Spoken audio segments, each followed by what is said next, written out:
Buongiorno e benvenuti a questa edizione di TG Sicilia, i titoli del nostro telegiornale. Palermo, il presidente Gaetano Galvagno tra poco in aula all'Ars per riferire sull'inchiesta per corruzione che lo ha travolto. Indagata anche l'assessore al turismo Elvira Amata, collegamenti in diretta all'interno del nostro TG.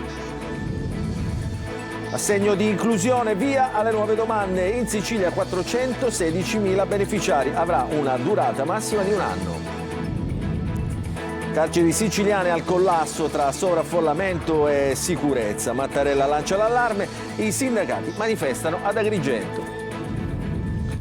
San Cristoforo contro dispersione scolastica e criminalità. Ragazzi e animatori strada per coinvolgere le famiglie del quartiere di Catania. Sempre a Catania, bomba ecologica in via Ungheretti, una discarica abusiva a cielo aperto blocca persino l'accesso a terreni e abitazioni. Il mare per tutti, ad Aci Castello è il primo lido che, grazie a una pedana meccanizzata, permetterà ai disabili di fare il bagno in piena autonomia. Calciomercato, Palermo vicinissimo al primo colpo di stagione, Augello pronto a vestire la maglia rosanero in Serie C, Castellini lascia il Catania e va in prestito al Mantova.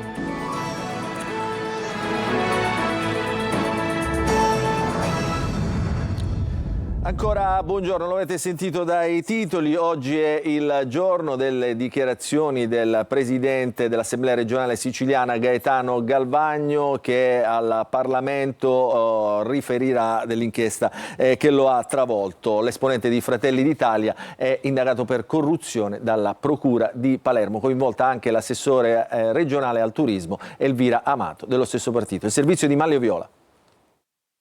È il giorno delle dichiarazioni del presidente Gaetano Galvagno davanti al Parlamento siciliano. L'esponente di Fratelli d'Italia, indagato per corruzione dalla Procura di Palermo, non potrà dire molto ai 70 deputati di Sala d'Ercole, visto che l'inchiesta è in corso, ma potrà rappresentare quello che lui stesso ha già detto ai magistrati quando è stato ascoltato su sua richiesta.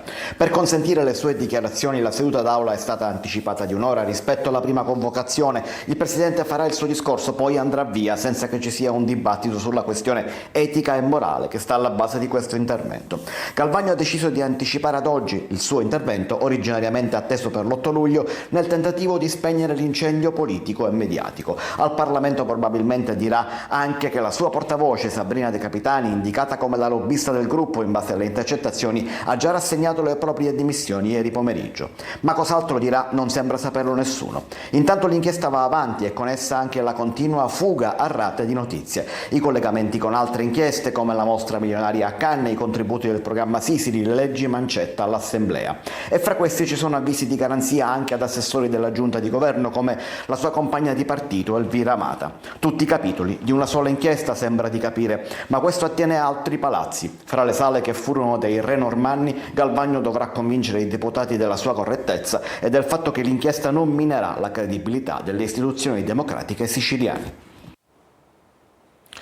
E su queste dichiarazioni all'Assemblea regionale siciliana da parte del Presidente Galvagno c'è molta attenzione e allora noi ci colleghiamo con il nostro Marco Gullà in diretta da Palermo per le ultime. La seduta comincerà alle 14. Marco. Sì, eccoci qua, buongiorno a tutti, siamo proprio in uno degli ingressi, davanti ad uno degli ingressi di Palazzo dei Normanni, ore 14, un'aula abbastanza sentita tra virgolette, non soltanto ovviamente dal Presidente dell'Ars Gaetano Galvagno, che quindi riferirà in anticipo rispetto alla data dell'8 luglio, ma soprattutto anche dalle altre forze politiche. Abbiamo appunto già visto accedere tantissimi appunto politici qui all'interno di Palazzo dei Normanni, soprattutto anche Antonello Cracolisci, che probabilmente farà anche lui un intervento in aula dopo ovviamente che parlerà Gaetano Galvagno. Una diretta che noi seguiremo anche con Sicilia 24 con uno speciale su Telecolor che inizierà alle ore 14, quindi sentiremo in diretta proprio le dichiarazioni, l'intervento del Presidente Gaetano Galvagno, che come aveva già anticipato anche Manlio Viola nel suo racconto, nel suo servizio, ancora non si sa bene cosa dirà. Probabile probabile comunque che non faccia un passo indietro, a meno che poi l'inchiesta insomma non si trasformi in un rinvio a giudizio per lui. Ma ancora è prematuro parlarne, lo ricordiamo, alle ore 14 diretta su Telecolor, diretta su Sicilia 24, poi al termine delle dichiarazioni di Gaetano appunto Galvagno ci sarà anche un dibattito, sperando ovviamente di portarvi anche alcuni commenti delle altre forze politiche. A voi.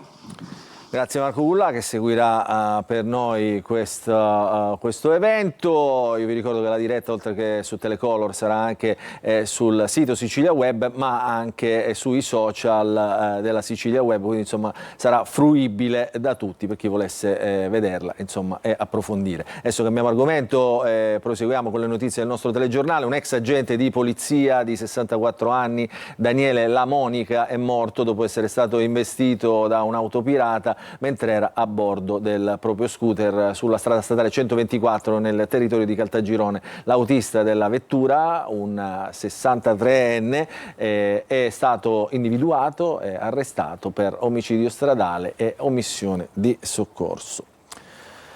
Adesso parliamo dell'assegno di inclusione. Da oggi via alle nuove domande. In Sicilia 416.000 beneficiari, picchi di oltre 41.000, 30.000 nuclei familiari.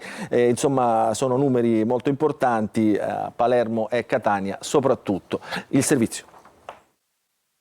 Pronti, via si riparte. I beneficiari che a giugno hanno ricevuto l'ultimo assegno di inclusione dopo i previsti 18 mesi di pagamento, da oggi potranno presentare una nuova domanda per il rinnovo del beneficio, che stavolta avrà una durata massima di un anno, come disposto dalla legge istitutiva della misura, e da questa mattina CAF e patronati presi d'assalto per la nuova richiesta. La domanda la può presentare chi ha un reddito basso, ovvero inferiore a 6.500 euro, moltiplicata per la corrispettiva scala di equivalenza, chi comunque all'interno del nucleo familiare deve avere necessariamente o un minorenne o un disabile o un ultra sessantenne o comunque una persona che ha un disagio psicofisico. In Sicilia la platea che ha finora beneficiato dell'assegno è pari a 156.000 nuclei con circa 416.000 persone coinvolte e picchi di oltre 41.000 e 30.000 nuclei familiari a Palermo e Catania. Sono in tantissimi, vuol dire quindi che qui c'è mancanza nella nostra terra, c'è mancanza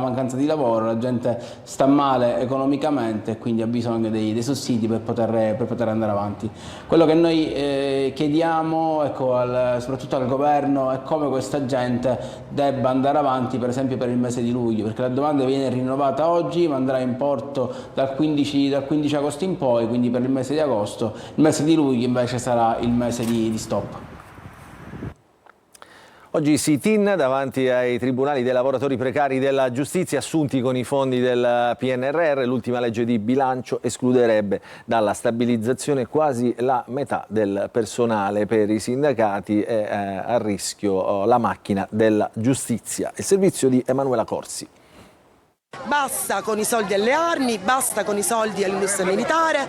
L'Italia deve tornare a uno Stato sociale e la giustizia è Stato sociale e servizio essenziale. 12.000 precari della giustizia assunti in Italia con i fondi del PNRR rischiano il posto di lavoro. L'ultima legge di bilancio prevede la stabilizzazione di circa 6.000 persone, escludendo la metà del personale. Per contestare queste decisioni del governo, CGIL, UIL e OSB hanno organizzato 2 giorni di sit-in davanti ai tribunali di tutto il paese. Assemblee sindacali anche in Sicilia, dove i precari sono 1.587. Su Catania i posti a rischio allo stato attuale sono più di 300. E questo che cosa può comportare se non vengono stabilizzati? Può comportare non solo praticamente che si blocca la macchina burocratica, può comportare anche ovviamente dei problemi non solo ai tempi d'attesa per quanto riguarda la giustizia, pertanto i processi, andando in contraddizione con quello che noi auspichiamo, che la macchina della giustizia deve essere una macchina veloce, snella e operativa. Le figure professionali coinvolte sono diverse: avvocati, tirocinanti, segretari, assistenti, assunti negli uffici per il processo sulla base dei 3 concorsi. Sono tutti vincitori di concorso, quindi non c'è il problema se vengono mantenuti, il problema è stanziare dei fondi ora per stabilizzarli per tutto quello che hanno fatto in questi anni e sono indispensabili. Adesso parliamo delle carceri siciliane, un'emergenza, le case di reclusione sono al collasso tra sovraffollamento, carenza di agenti e uso spregiudicato dei telefonini da parte dei boss. L'allarme parte da Agrigento, arriva anche al Quirinale dove è intervenuto in queste ore anche il presidente Mattarella che ha annunciato una situazione ormai esplosiva. Il servizio di Davide Sardo. Sovraffollamento record e sicurezza al collasso nelle carceri siciliane. Oltre 7.000 detenuti nei 23 istituti dell'isola, con picchi critici a Palermo, Catania, Siracusa e Gela. Il personale è insufficiente, appena 3.700 agenti costretti a fronteggiare rivolte, evasioni e centinaia di aggressioni. In un anno più 600% di telefonini ritrovati, spesso usati dai boss per comandare dall'interno.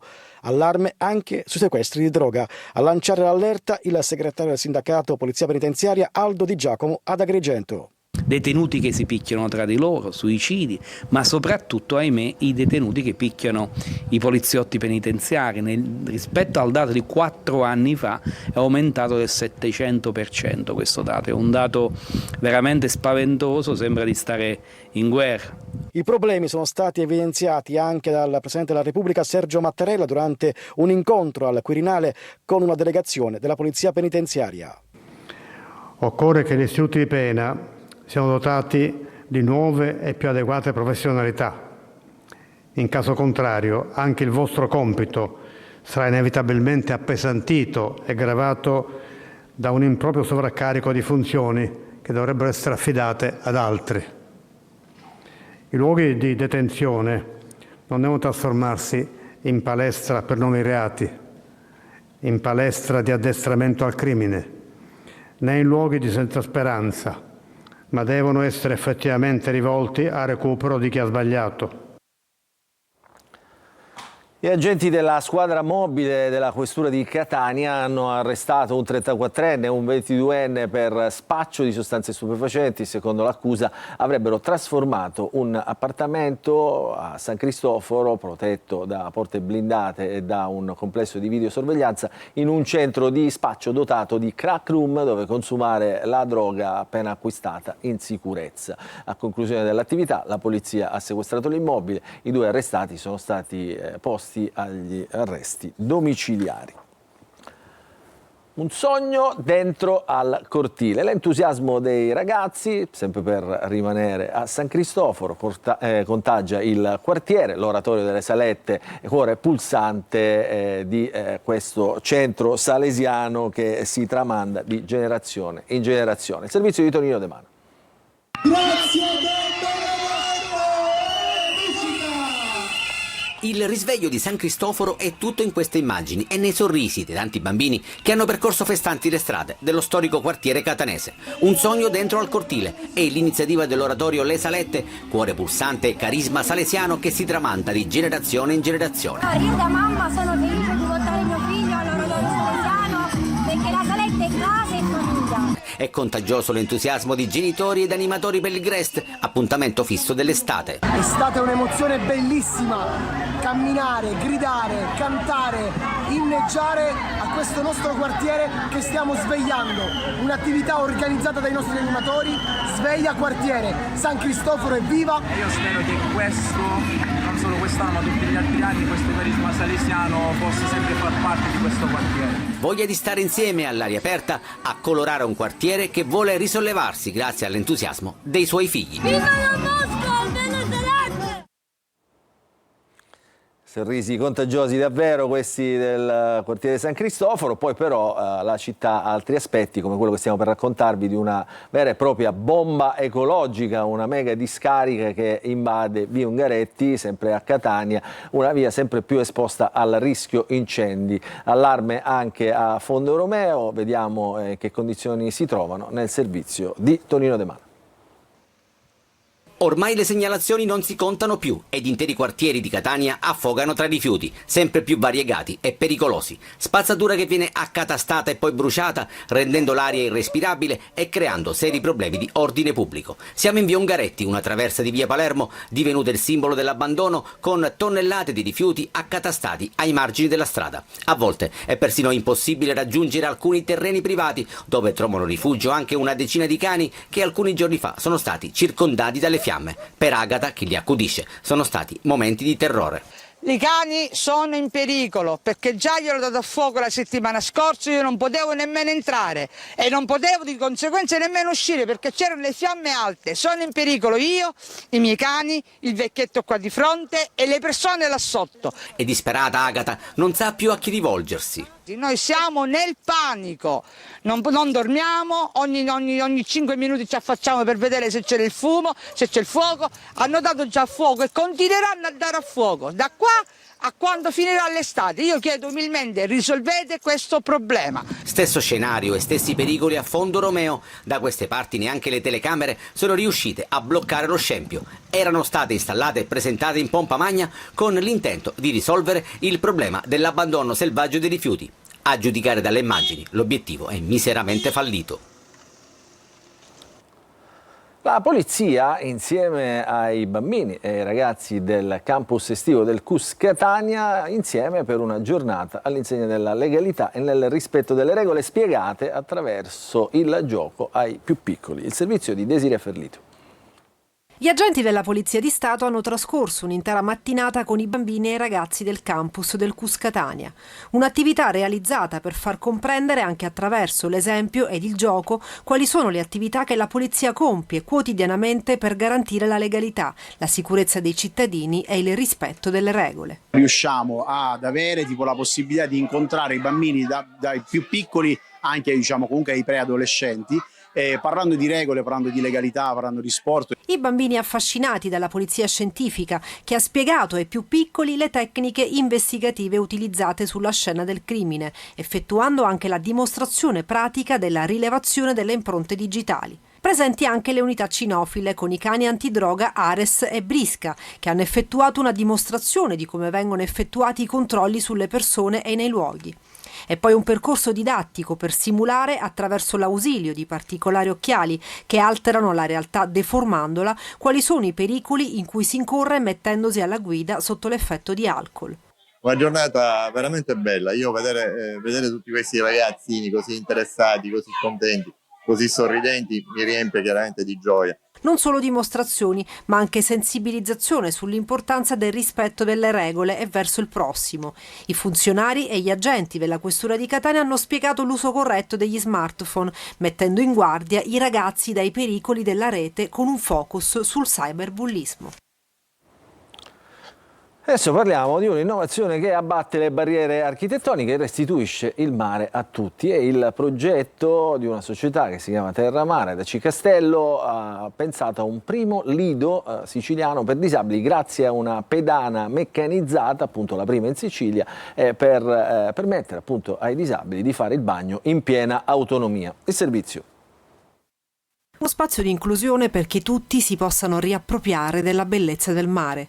È il progetto promosso dalla società Terramare che vuole far nascere ad Aci Castello il primo stabilimento balneare in Sicilia proprio per tutti. A differenza di altre strutture e sistemi già messi a punto, questa volta con una differenza sostanziale. La differenza fondamentale rispetto ad altri sistemi per l'accesso al mare per i disabili sta fondamentalmente nel fatto che questa è una passerella meccanizzata, la persona con disabilità possono attraverso un telecomando, quindi in piena autonomia, essere trascinati, essere condotti fino a una profondità di 90 cm. Da quel momento in poi si possono muovere liberamente nelle acque. Decido di entrare in qualunque momento, faccio quello che voglio fare in acqua, nuoto, eccetera, e decido io quando uscire senza interloquire con gli operatori. Come io che voglio entrare in acqua ho difficoltà e questa difficoltà svanisce con questo bel progetto che è l'unico in Sicilia. Un'innovazione che abbatte barriere, non solo architettoniche ma anche culturali, restituendo piena dignità e indipendenza nella fruizione del mare e vede il borgo marinaro di Aci Castello diventare volano di inclusione. Sono rimasto entusiasta del fatto che questo solarium, questo lido, ha per la prima volta questa nuova concezione di poter portare i disabili fin dentro l'acqua fino a 90 cm. Mi sembra un fatto veramente straordinario. Un importante tassello nella riqualificazione del tratto costiero antistante l'antico porticciolo, a 2 passi dal Castello Normanno, riferimento storico per la balneazione di intere generazioni. Questo meraviglioso specchio d'acqua potrà essere finalmente di tutti, proprio tutti. Adesso a Messina, dove si interviene per la riqualificazione del vecchio Stadio Celeste. Siamo entrati per vedere a che punto sono i lavori che dovrebbero concludersi entro il 31 dicembre. Francesco Triolo. Uno stadio icona del calcio siciliano, custode dei ricordi più belli di quello messinese, il Giovanni Celeste, lasciato da anni in uno stato di totale abbandono, ma che adesso si sta rifacendo il trucco per tornare nuovamente a disposizione della città e dell'utenza. Grazie ad un bando da 2.600.000 euro con fondi PNRR sono in corso i lavori di ristrutturazione ed adeguamento della vecchia struttura. Siamo a circa il 75% dell'opera, quindi questo ci lascia ben sperare che al 31 dicembre avremo certamente la consegna dell'impianto. Impianto che, come avete sentito, grazie alle economie dell'appalto ovviamente potrà, grazie anche all'autorizzazione da parte del Ministero, potremo utilizzare le economie dell'appalto per fare il manto erboso in sintetico. Questo fino alla consegna del 31 dicembre. Successivamente ci dedicheremo sempre in variante a fare le 2 tribune che non erano interessate, non sono interessate né dall'appalto né dal progetto, per cui per dare omogeneità giustamente all'impianto nuovo faremo degli interventi che andranno sicuramente dopo il 31 dicembre. Si potranno quindi disputare partite dei campionati sino alla Serie D, ma i lavori più importanti hanno interessato gli spogliatoi, adesso 4, 2 per l'utenza esterna che utilizzerà la palestra, altri 2 per il calcio. Quindi la riqualificazione della tribuna coperta, dove verrà realizzata una zona ristoro per chi assisterà alle partite o agli allenamenti delle varie squadre che utilizzeranno lo stadio, che potrà contenere circa 7.000 spettatori, perché saranno aperti solo i settori di curva sud e tribuna coperta. Poi occorrerà trovare i fondi per ripristinare gradinata e curva nord per renderlo completamente agibile. Adesso ci fermiamo, una piccola pausa, poi tanto calcio.